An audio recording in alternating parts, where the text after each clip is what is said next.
Ahojte, takže tohle bude třetí díl písničky moje vymyšlené. Doufám, že teď to bude nejlepší kvalita. Co se to stalo tam dole? Můj Bože, já jsem tě ráda mala. Moje mama, já jsem tě strašně přála. Já jsem tě ráda mála. Co se to stalo? Ne, můj salon. Ne, já tě ráda mám.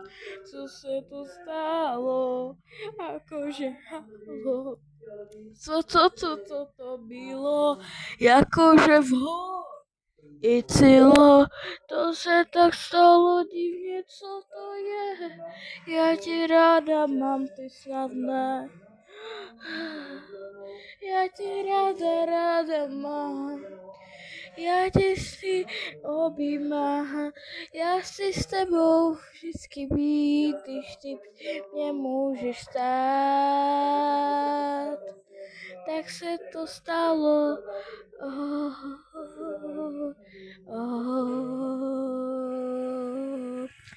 Doufám, že se vám líbilo.